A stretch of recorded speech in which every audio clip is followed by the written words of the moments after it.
Today we are going to start the online class for the subject physics. So first of all, I welcome all of you for the online class.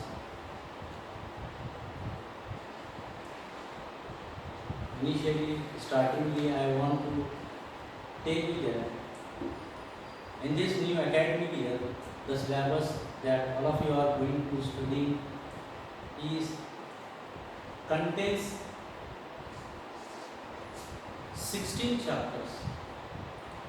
Previously, in the last year, the total chapters were 20.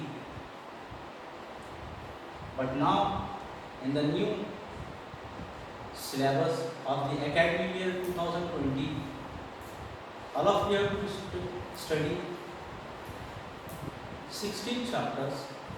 Out of these 16 chapters, 6 chapters are related to section 1 and 10 chapters are related to section 2. In this way there are 16 chapters. As we are thinking that the chapters last year were 20, now 16, so now the syllabus will be easy. It is not right, because the 16 chapters completely have the content of all previous chapters. It means that the syllabus is vast. So you must have to study seriously, sincerely and very carefully, because the syllabus is now based on CET, NEET and JEE points, and for that purpose our hard study is essential. So let us consider that. What is the first chapter of the first section, that is called as rotational dynamics.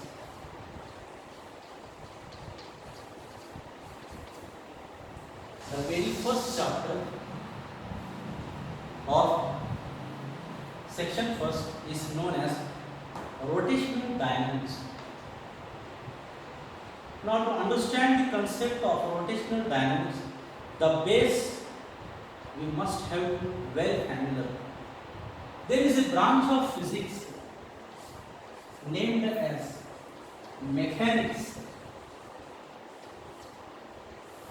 Mechanics, it is the branch of physics which is classified into two sub-branches. One is called as statics and the another one is called as kinetics. Statics, it is the branch of mechanics which deals with study of objects which are at a rest condition. Statics, it is the sub-branch of mechanics which gives the information about the objects which are at rest condition. For example, let us consider that observe this duster. What do we say about this duster, whether it is in motion or it is static? It is static. Why? Because it is not in a motion. So such objects which are at a rest condition, their study is related to statics. Let us consider that if certain object just push the duster continuously, what we see? The duster is under motion. So kinetics, the study of an object which are in a motion, called as kinetics. For example, in our daily life we observe the vehicles are running on the earth's surface. Vehicles are moving. That means this is the example of kinetics. But it is said that, but kinetic is further classified into two types. Again, one is called as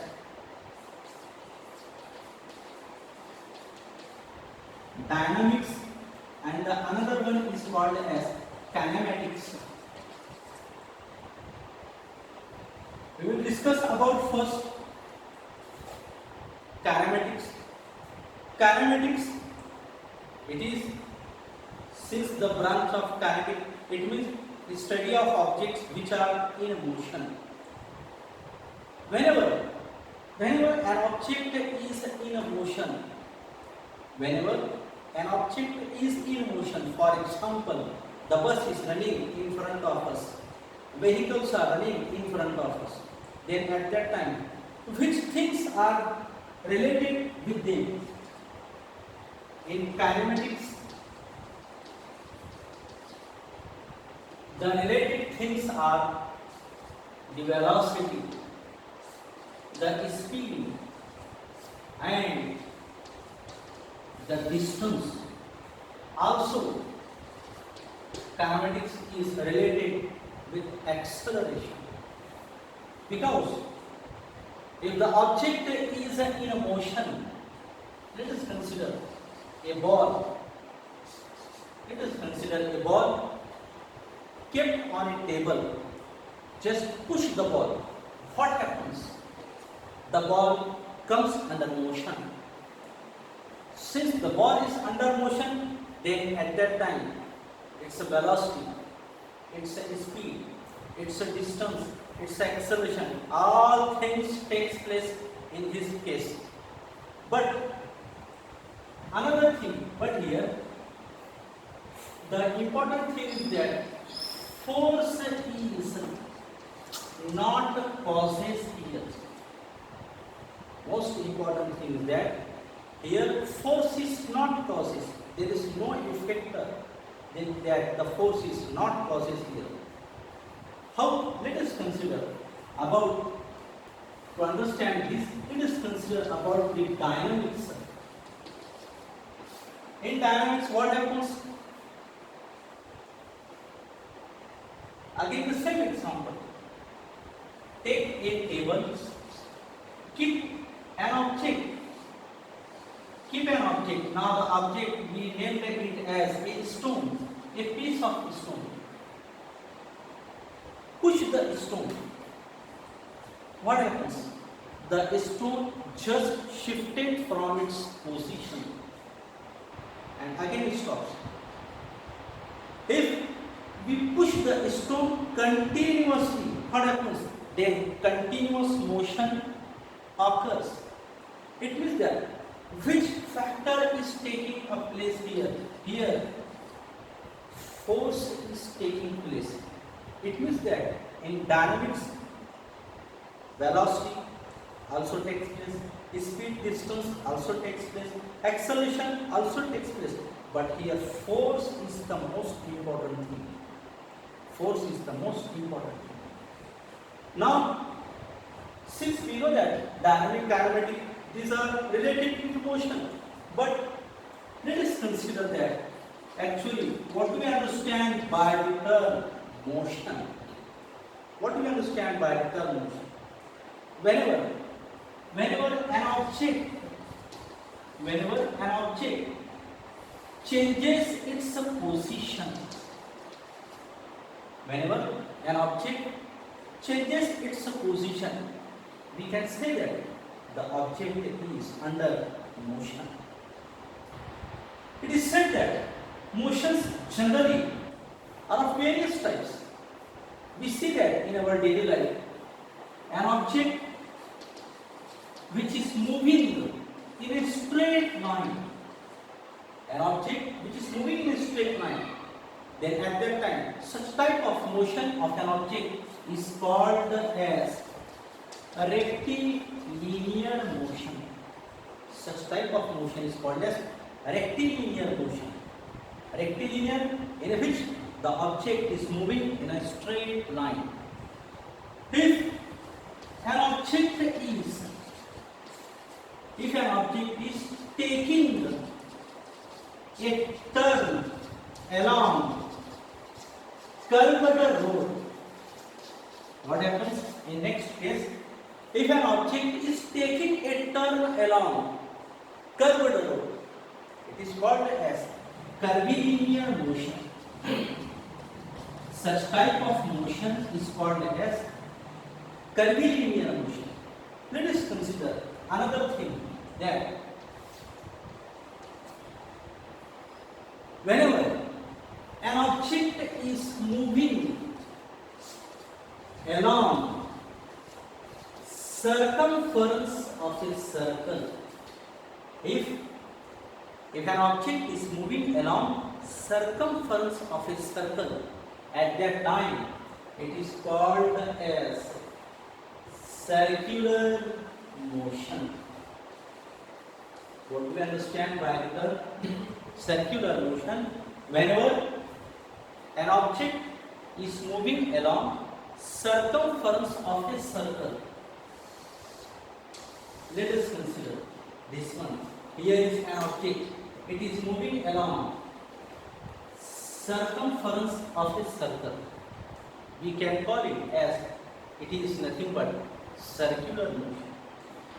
In circular motion, the speed of an object at every point, here the direction of an object in circular motion is continuously changing. In circular motion, the direction of an object is continuously changing, and it is tangent along its own path. And it is observed out that here the speed or the velocity of an object, it does not remains constant. It means that in circular motion, the velocity of an object does not remains constant. It means it varies. That's why it is the characteristics of circular motion that in circular motion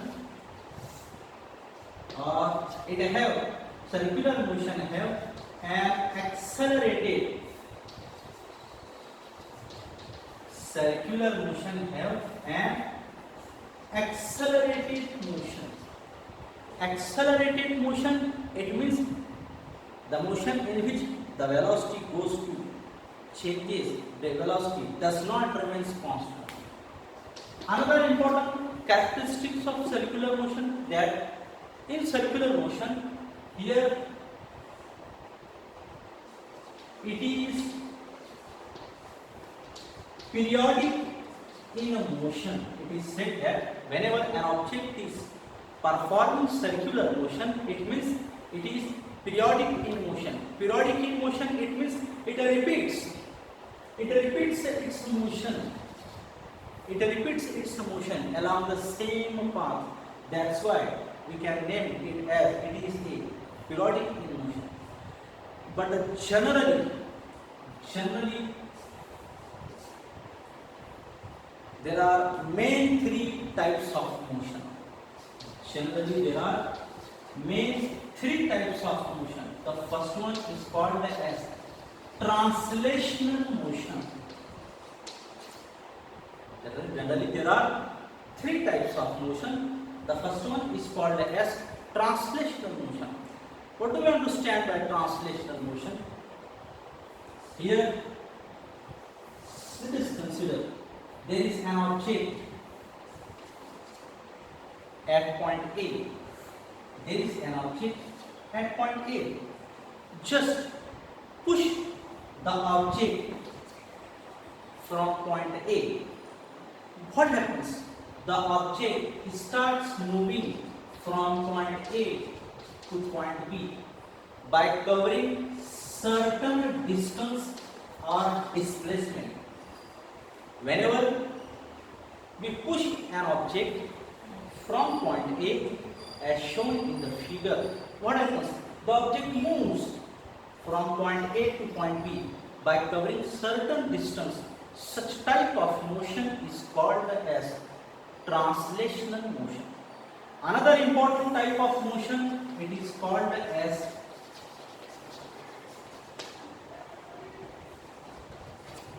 a rotational. A rotational motion, we are well familiar that we have the diagram here. Here what happens? Here the object is moving along circumference of a circle. Object is moving along circumference of a circle. It means what happens here? Here in rotational motion, the object is moving about the axis, or it is moving along the complete circumference of a circle. We can name it as, it is such type of motion we can name it as that it is performing a rotational motion. Let us consider the example of rotational motion, that the motion of blades of a fan. What we can see? The object is at its own position. Fan, the object is at its own position, but the blades are moving along its own path. It means that they are performing rotational motion. Another important type of motion that is called as rolling motion. Rolling, we have the examples. Let us consider a path. On this path, a ball is kept. Take a ball, keep a ball along a path. Okay, on the path, just push the ball. What happens? You observe that the ball starts rolling. The ball starts rolling over the surface of the path and covers certain distance. So what is happening actually here? When we apply some amount of force to the ball, then what happens? First of all, the ball undergoes in a translational motion. We are observing that the ball is moving from one point to another point. Again, what is happening here? The ball is rotating. The ball is rotating just by covering certain distance. It means that it is also performing a rotational motion. Thus, we can say that rolling motion, it is nothing but it is the sum of translational motion as well as rotational motion. Okay. In the previous standard, we have already studied about the concept of center of mass. Center of mass. To understand the concept of center of mass, take a rigid body of any shape. Take a rigid body of any shape. For example, a stone, or the best example is that the chalk piece. What do we understand by this chalk piece? This chalk piece we can name as a rigid body. Why? Because it consists of large number of particles. The chalk piece called as a rigid body. Why? Because it consists of large number of particles, and here all particles are very closely, compactly joined to each other. So it can maintain its size, shape and configuration. Center of mass, the point at which entire mass of particles is supposed to be concentrated. What do we understand by center of mass? Center of mass is defined as it is the point at which entire mass of a body is supposed to be concentrated, called as center of mass. The line to which all the particles are joined, this line is called as axis of rotation. This line is termed as, it is called as axis of rotation. Let us consider the another important point. Since we are well familiar that here objects are in a motion, we are discussing about each and everything, that all things are here related to motion. Let us consider that. The another important article that is called as kinematical equations. Another important article that is called as kinematical equations. Kinematical equations that we already studied in 10th standard, that there are three kinematical equations which gives the information about the equations which gives the information about velocity, displacement, time and acceleration. What we understand by kinematical equations? The equations which gives the relationship between velocity, displacement, acceleration with respect to time, called as kinematical equations. And we have the idea that there are three kinematical equations. First one, that is V is equal to U plus AT. V is equal to U plus AT, where V be the final velocity, U be the initial velocity, A is the acceleration and T be the required time. S is equal to ut plus 1/2